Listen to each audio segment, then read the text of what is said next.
The reindeer is known for its antlers and hooves, and its habit of landing on small children's roofs. Should a reindeer remain such a symbol of joy, or should it be boxed up and sold as a toy? For this is the startling story I'll tell of the man who had everything, Christmas as well.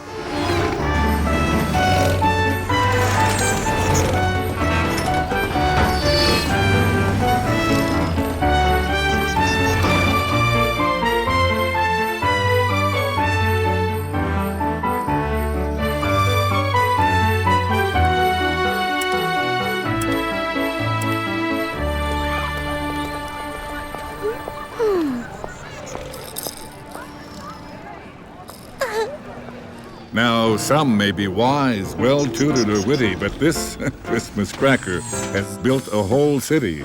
And all you can buy there, this fellow will sell. That corporate mogul named Noël Noël.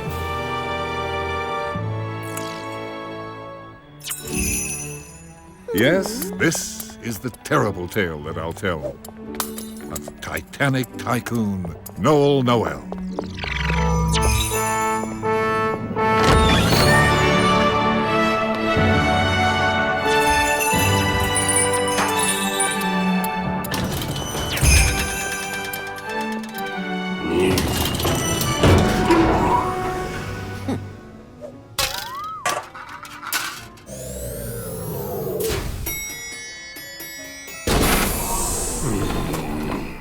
As soon as October's last leaves blow away, his season commences the very next day. On the 1st of November, Noël Noël starts a new Christmas season by ringing the bell. And his grip on your wallet will not be relaxed till each pocketbook's empty, each credit card maxed.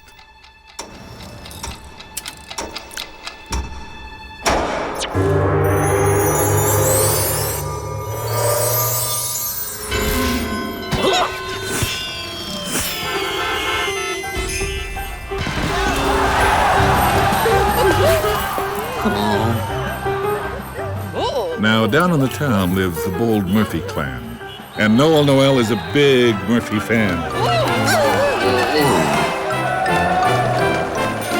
For Ma and Pa Murphy love Zoey, their daughter, and hope that she'll love all the presents they bought her. They'll spend till their pockets are barren and bare, and even the Murphy dog Snooze gets his share.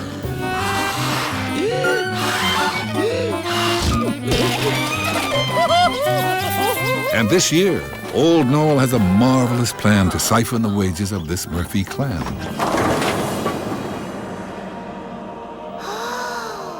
For reindeer can truly bring oodles of joy when packed in a box and sold as a toy. Yes, better than picture books, sweaters, or socks is a real live reindeer stuffed in a box.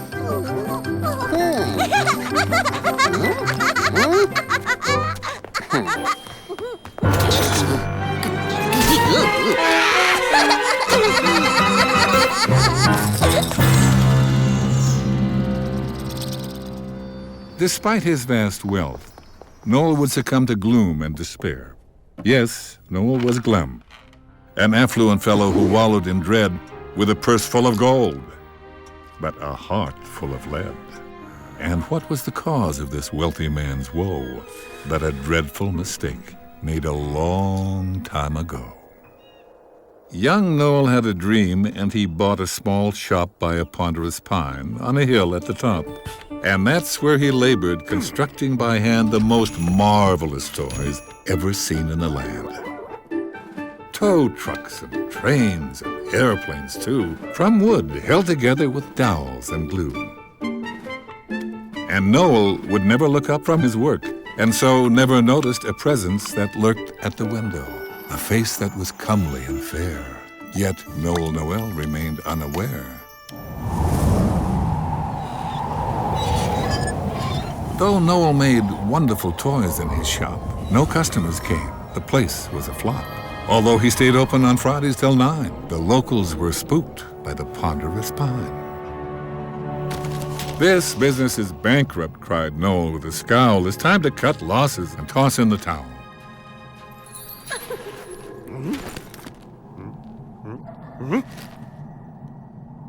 But before he got past the first snowdrift or two, he encountered a lady with glasses who flew.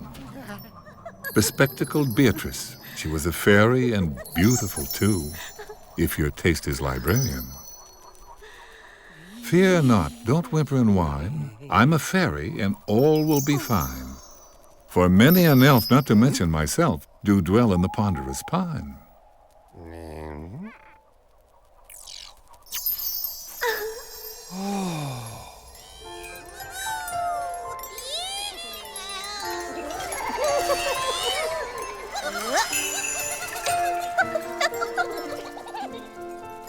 Behold, this stick that you see is a twig that's cut from the tree. With this wand long and supple, your sails will quintuple, activated by you kissing me. There is, of course, one little catch, an addendum we cannot detach. A curse will befall if the tree's hurt at all, by an axe or a saw or a match.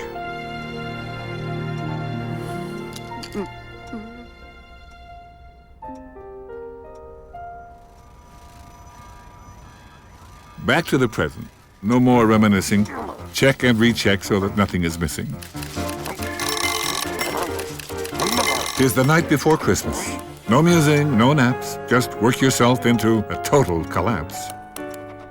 Beware if you sleep and remain in these halls. At the first stroke of midnight, disaster befalls.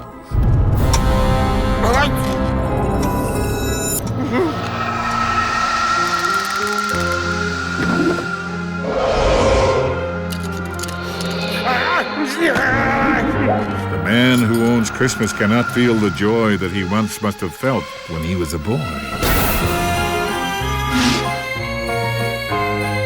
Noel isn't happy. He's cranky and weepy, for each Christmas day he's condemned to look creepy.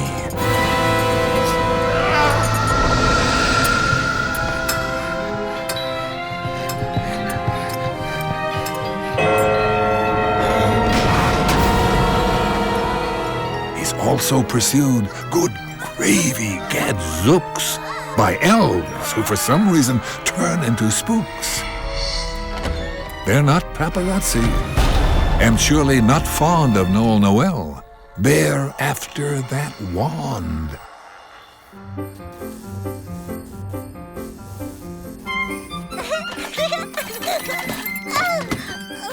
Now the Murphys are perfectly happy this day, with their piles of presents and carols and play.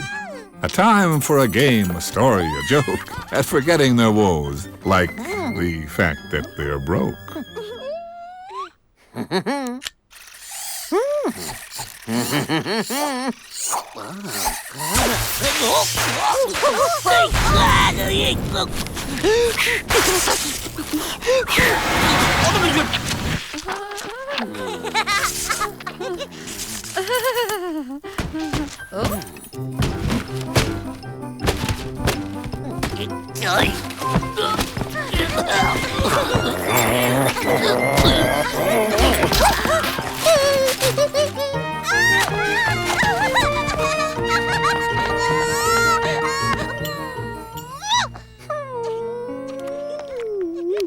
But Noel, so ghastly, assaulted by loonies, must cover his form and hide in the boonies.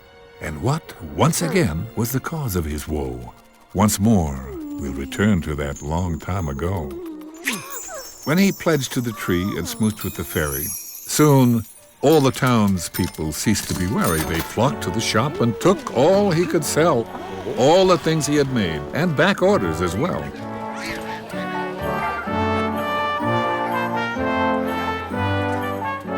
But Noel was distracted, not noticing this. His mind was consumed by the Beatrice kiss.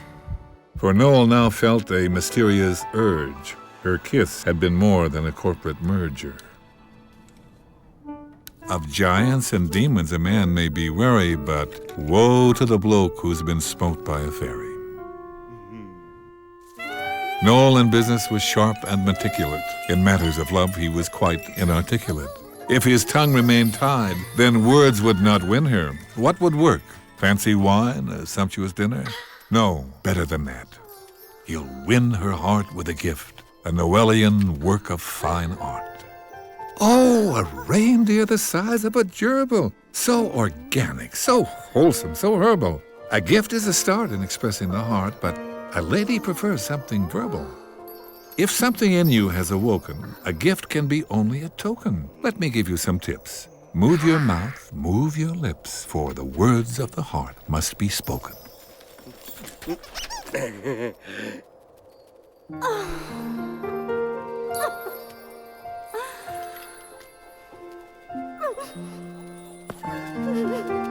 But Noel could not fathom. He had no rebuttal.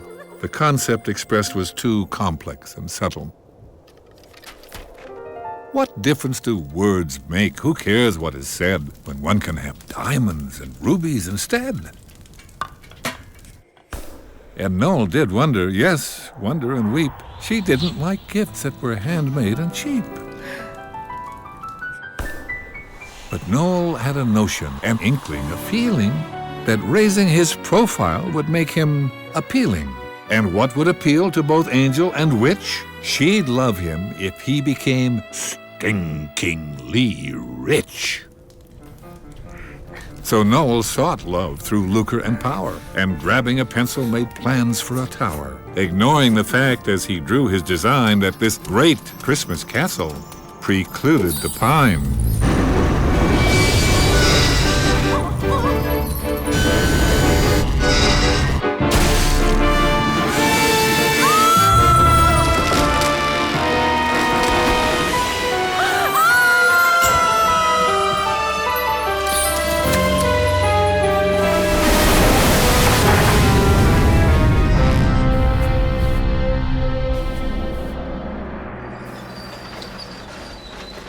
Then out of the stump, a substance was spewing.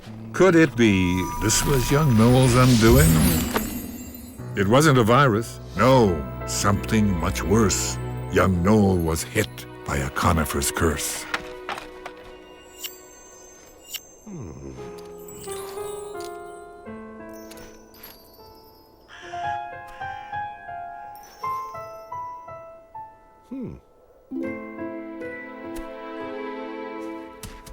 And back in the present, his memories churning, old Noel is filled with a terrible yearning. He's lost his ideals, good looks, and what's more, he's now lost the specs that once Beatrice wore.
My life's turned to ashes, it just isn't fair. And Noel Noel cries out in despair. Then, off in the distance by chance, who should hear this echoey cry but a tiny reindeer?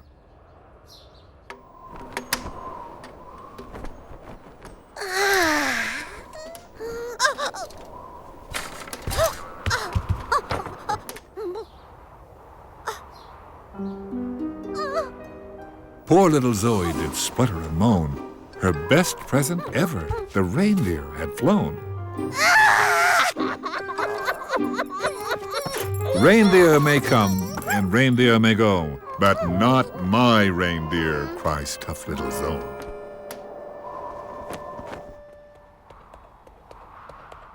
The reindeer ran to the Noel Tower and burst the door with her arcane power.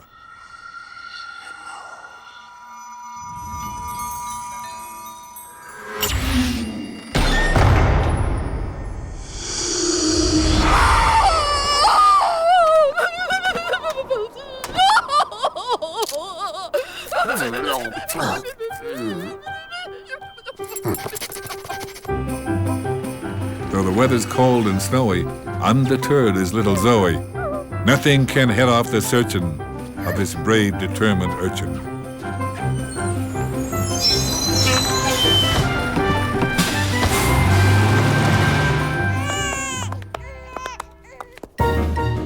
And just in case she needs a backer, Snooze the mutt will try to track her.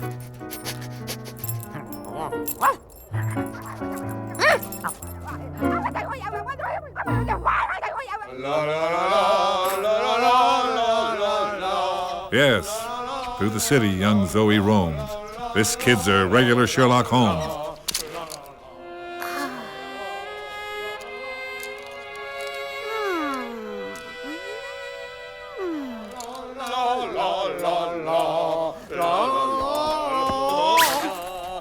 And in the snow she finds a clue.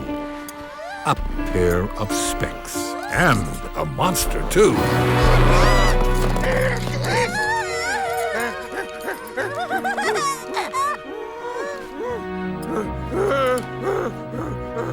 While some would flee with great velocity, confronted by a strange monstrosity, this child ignores his ugly features. She's kind to all misshapen creatures.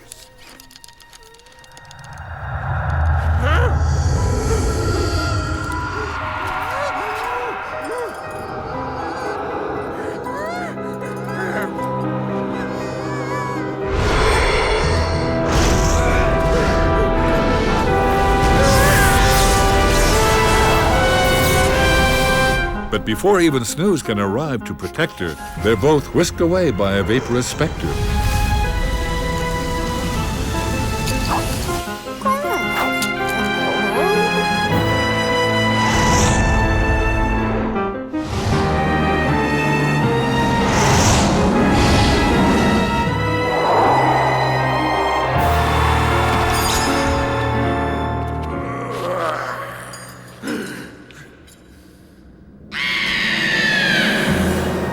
Yes, this is the spot where they finally drop, with a stump right beside the remains of his shop.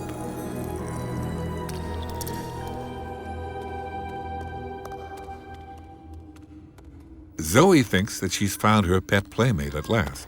But to Noel, it seems like a sign from the past. But this reindeer's a truly peculiar entity. Can a herbivore have a secret identity?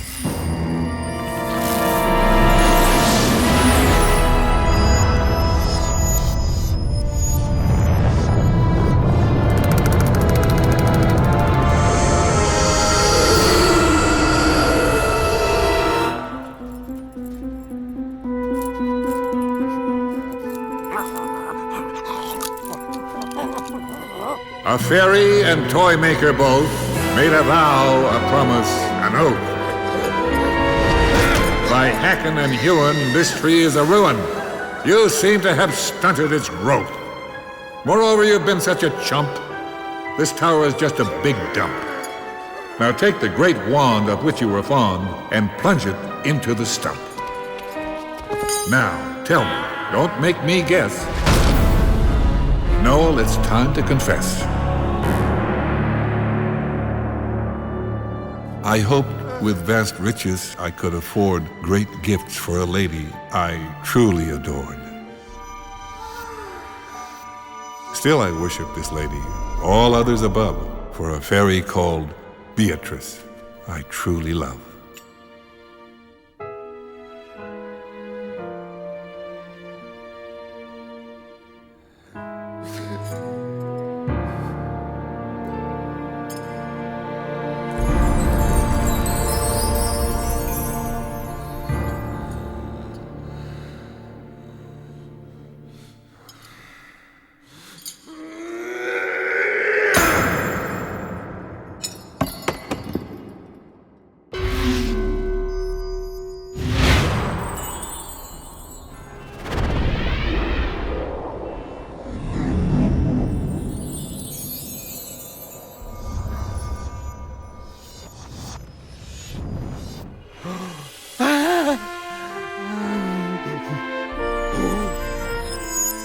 Good grief, The trouble with men is simple stuff outside their ken.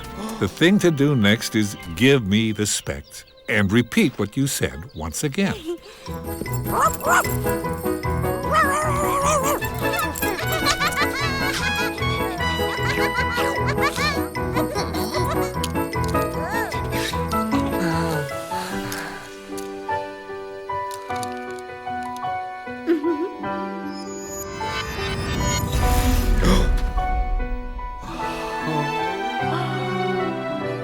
I love you, Beatrice. So, Noel found love with true joy and laughter, and together they lived happily ever after. You may not own the world, because some things were never meant to be. But when you spoke that simple phrase, 'twas magic words to me. A simple Christmas tree. On Christmas Day may seem so very fine, but we found love in falling snow beneath a living pine. Don't try to speculate or analyze. Snowflakes and diamonds are the same. I see them in